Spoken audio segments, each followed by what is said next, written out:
Hello students, today we will discuss about switch statement. Switch statement क्या होती है कि जब आपको किसी भी एक्सप्रेशन को चेक करना हो जिसके लिए आपके पास बहुत सारे अलग अलग रिजल्ट्स होते हैं तो आप स्विच स्टेटमेंट का इस्तेमाल करते हैं। जैसा कि मैंने आपको लास्ट लेक्चर में बताया था कि जब हमें मल्टीपल कंडीशंस चेक करनी होती हैं तो हम एल्स इफ लैडर का या एल्स इफ नेस्टेड इफ का इस्तेमाल करते हैं। तो अगर बहुत सारी कंडीशंस जब हो जाती हैं तो एल्स इफ लिखना बहुत मुश्किल हो जाता है, इसीलिए हम इस्तेमाल करते हैं स्विच स्टेटमेंट को। स्विच स्टेटमेंट का लिखने का तरीका है कि आप स्विच लिखेंगे, पहले कीवर्ड, अपना एक्सप्रेशन लिखेंगे जिसे आपको चेक करना है और फिर डिफरेंट डिफरेंट केस वैल्यूज आप इसमें लिखते जाएंगे। अगर आपका इनमें से कोई केस ना चले तो आपके पास एक ऑप्शनल होता है कि आप डिफ़ॉल्ट वैल्यू भी डाल सकते हैं। इसको समझते हैं हम इस फ्लो चार्ट से, जिसमें आप पहले एंट्री करते हैं और अपने एक्सप्रेशन को चेक करते हैं। अगर उसका केस फर्स्ट वैल्यू से मैच होता है तो आपकी स्टेटमेंट 1 एग्जीक्यूट हो जाएगी और आप नेक्स्ट स्टेटमेंट में आ जाएंगे। इन द सेम वे अगर आपके एक्सप्रेशन का रिजल्ट वैल्यू 2 से मैच करता है तो आपकी स्टेटमेंट 2 एग्जीक्यूट होगी। इन द सेम वे आपके पास जितने भी n केसेस हैं, आप डिफरेंट केसेस जितने चाहें उतने केसेस इसमें आप लगा सकते हैं। और अगर किसी भी केस के साथ वो मैच नहीं होता है तो आपकी डिफ़ॉल्ट स्टेटमेंट वर्क करेगी और आप नेक्स्ट स्टेटमेंट पे आ जाएंगे। कैसे? आप इसको बहुत आसानी से एक एग्जाम्पल से समझ सकते हैं। जैसे सपोज हमने स्विच में एक ग्रेड डाला कि सपोज हम ग्रेड डालते हैं और अगर हम केस 1 में देखें तो हमने डाल दिया केस ए। अगर हमारा ग्रेड है तो हम मैसेज डाल देंगे कि पास्ड विद फर्स्ट डिवीजन और ब्रेक करके बाहर आ जाएंगे। अगर हमारा केस बी चलता है तो हम एक मैसेज डालेंगे यूज़र को कि passed with the second division और ब्रेक करके बाहर आ जाएंगे।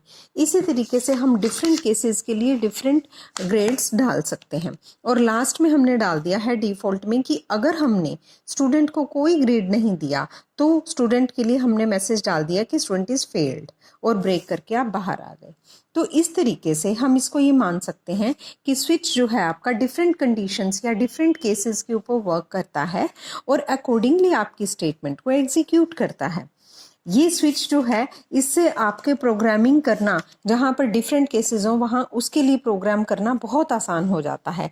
जैसे हम अगर देखें तो एक सिंपल प्रोग्राम इसका बनता है। जैसे आपने यहाँ पे डालना है कि आपने यूज़र से कुछ मंथ एंटर कराया कि एक मंथ में कितने डेज होते हैं, तो हमें मालूम है कि यूज़र से हम मंथ एंटर करवाएंगे, first, third, fifth, seventh, eighth, tenth और ट्वेल्थ।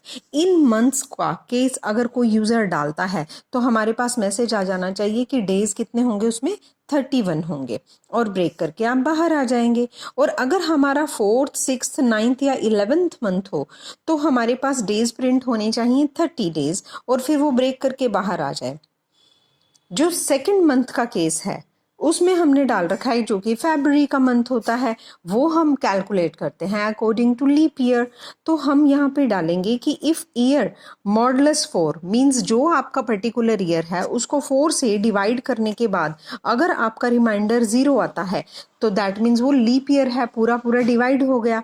अगर वो पूरा डिवाइड हो जाता है तो डेज आने चाहिए 29, एल्स डेज आने चाहिए 28 और ब्रेक करके बाहर आ जाए। तो इस तरीके से आप किसी भी प्रोग्राम को बना सकते हैं। तो आपके डिफरेंट केसेस लगाने के लिए आपको बार बार एल्स इफ लिखने की बजाय केस आप यूज कर सकते हैं। तो स्विच स्टेटमेंट का ये यूज होता है। इसके बाद मैं आपको एक छोटा सा इम्पॉर्टेंट चीज़ बता रही हूँ, वो है go to statement. Go to एक ऐसी स्टेटमेंट है जो अनकंडीशनल कंट्रोल स्टेटमेंट है।